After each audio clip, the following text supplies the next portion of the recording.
Ya tenemos conectado a Fernando Uguren López, sociólogo, presidente del Centro Peruano de Estudios Sociales. Muy buenos días. ¿Cómo está, señor Fernando Uguren? ¿Cómo está usted? Buenos días. Muchas gracias por la invitación. Muchísimas gracias. Bienvenido a LR Más Economía. En principio, doctor, ¿qué lectura tiene usted del pronunciamiento que hemos escuchado, hecho ayer también por la presidenta Dina Boluarte? Bueno, no dejo de estar un poco sorprendido de la ceguera para poder interpretar lo que está ocurriendo en el país actualmente, ¿no?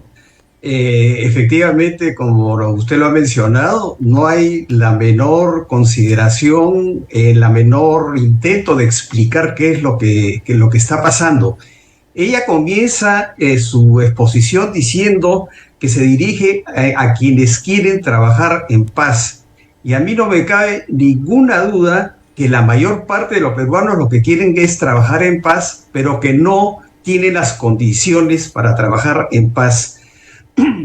Y cuando digo condiciones para trabajar en paz, no estoy poniendo paz en contraposición a violencia. Lo que estoy diciendo es que la condición de trabajo para la mayor parte de los peruanos, y específicamente para los que trabajan en el campo, tienen, digamos, las condiciones son adversas. Así es. En el caso de la agricultura, ya lo sabemos, eso ha sido censado. No, el último censo, que fue el año 2012, el censo agropecuario, claramente afirma o nos ayuda a revelar, primero, que hay una extensión tremenda del minifundio, que una mínima cantidad recibe asistencia técnica, que una mínima cantidad recibe acceso a créditos. Sabemos que hay una carencia tremenda de vías de comunicación. Sí. Sabemos que la educación rural es muy mala. Sabemos que la atención de salud es muy mala. Entonces, ¿sabe cuál es el problema? Que yo creo que finalmente los gobiernos y la opinión pública se han acostumbrado a normalizar esa situación, a que esa situación es normal. Así es. Fernando, un punto importante. Justamente la presidenta dijo algo así como, ¿quién los financia? ¿Por qué vienen a Lima? ¿No? Prácticamente muertos de hambre, que están viniendo a Lima, a la capital, están viniendo a la capital. Es un tuit, por ejemplo, de Marco Avilés, él es periodista, vive en Estados Unidos. ¿Quién los financia muertos de hambre para que estén viniendo a la capital? Se dirige directamente la mandataria pues a esas personas, hombres del campo que han llegado a expresar su protesta. Y esto también muestra dureza porque junto al premier Alberto Otárola, e incluso con visos de criminalizar la protesta, ¿cree usted que esto pondría más tirante la situación en el país?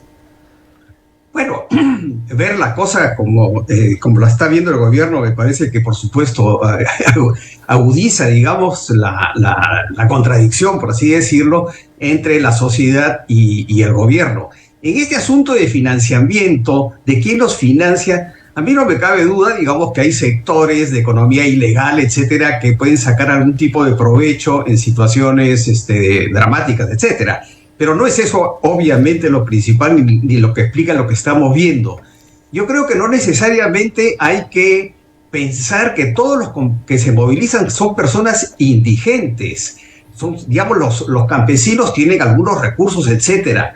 Lo que están pidiendo ellos son condiciones que ellos ven que existen en otros sectores de la sociedad, que ellos saben que sus condiciones pueden mejorar y que se les está siendo negado gobierno tras gobierno. Entonces, la crisis, en realidad, estamos actualmente en un momento especial de una crisis que es mucho más larga. Definitivamente. Claro, ¿no es cierto? Que es mucho más larga y que en algún momento tenía que explotar, porque los canales para expresar todas estas necesidades, etcétera, desgraciadamente se han ido delegitimando con el tiempo. Que todos reconocemos que los pocos partidos políticos que existen casi no merecen ese nombre. Tenemos varios congresos absolutamente insensibles, no solamente este congreso. Los gremios están debilitados. Entonces, ¿cuáles son los canales de expresión sobre todo este tipo de necesidades que debieran expresarse en espacios institucionales? Exacto. No los hay. Exacto. No los hay. Hay una cuadrela. Entonces, Hay una acuarela del maestro Alcides Catacora Pinazo, justamente esta obra se llama Chucuito, han estado circulando por las redes donde se ve justamente en la acuarela a un camión cargado de comuneros, campesinos, que están dirigiéndose a algún lado, en este caso Chucuitos, justamente estamos viendo en pantalla. Se ha reproducido esto en las redes sociales, pero justamente la gente, estamos viendo también campesinos aquí en la plaza, una de las plazas principales de Lima, la Plaza San Martín, justamente los hombres del campo han llegado para exigir esa renuncia, ¿no? Pero ¿qué tanto esta crisis política está afectando a los agricultores del país? Bueno, de manera, muy directa.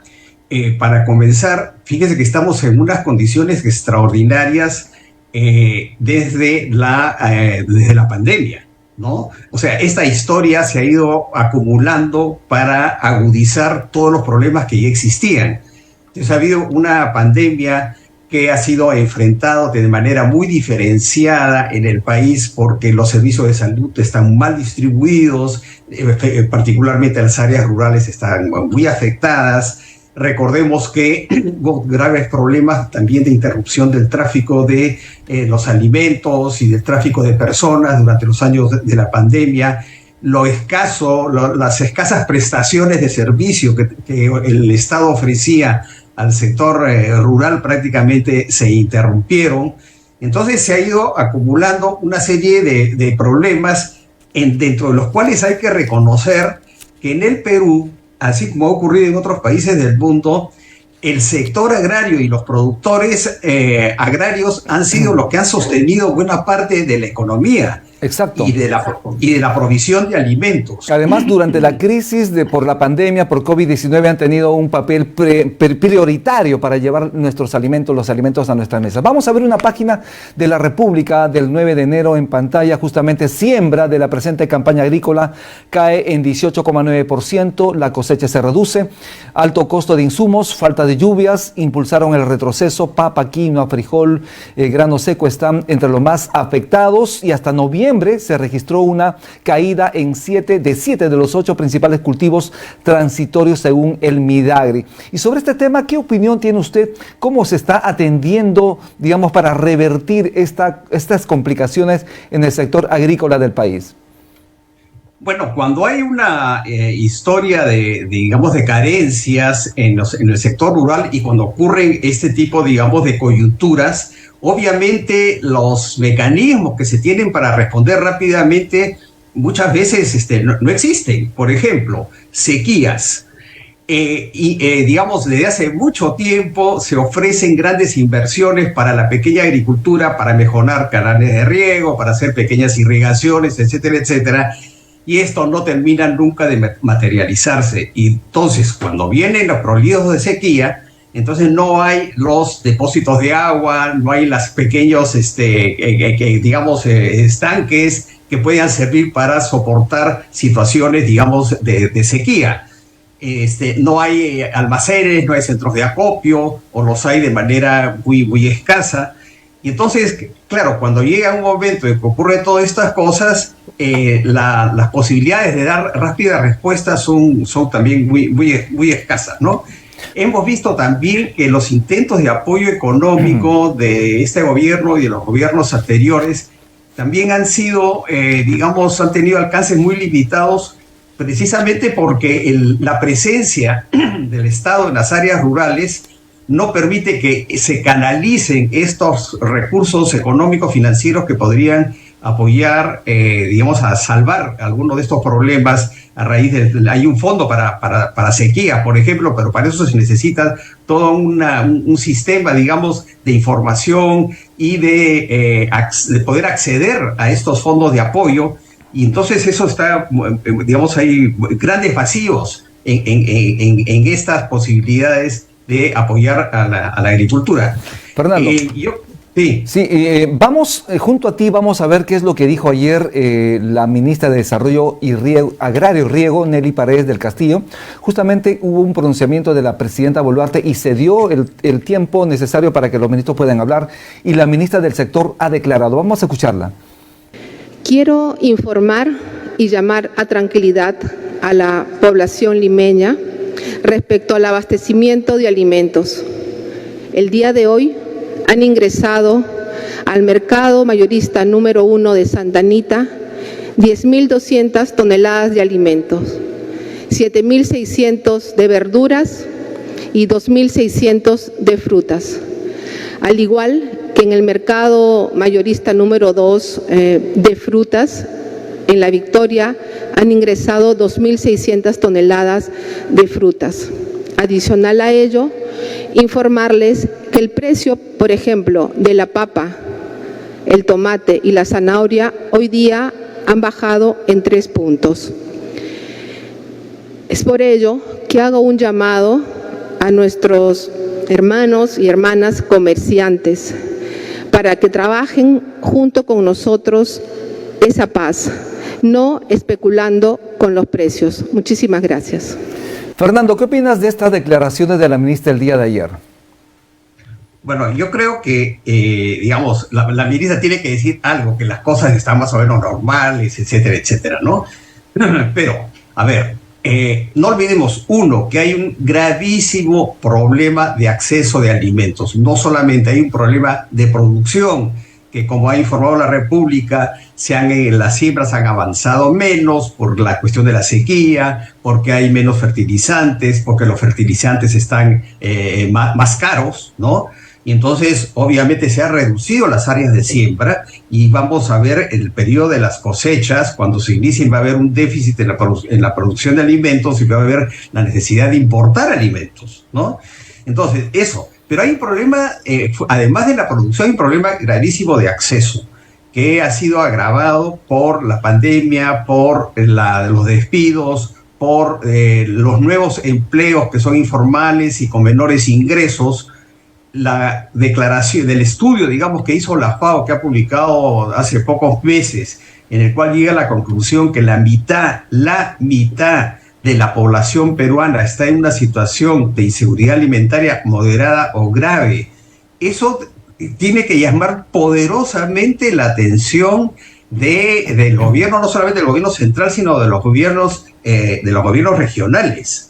Entonces, estamos a puertas no solamente de una posible crisis de reducción de la producción, sino de un agravamiento del problema del acceso a los alimentos, porque los procesos de inflación económica y particularmente de alimentos van a continuar. Estamos en un entorno internacional sobre el cual que nosotros no controlamos y que todo tiende a que, digamos, en los meses y años, incluso años siguientes, el entorno económico global del cual nosotros dependemos muchísimo sea grave.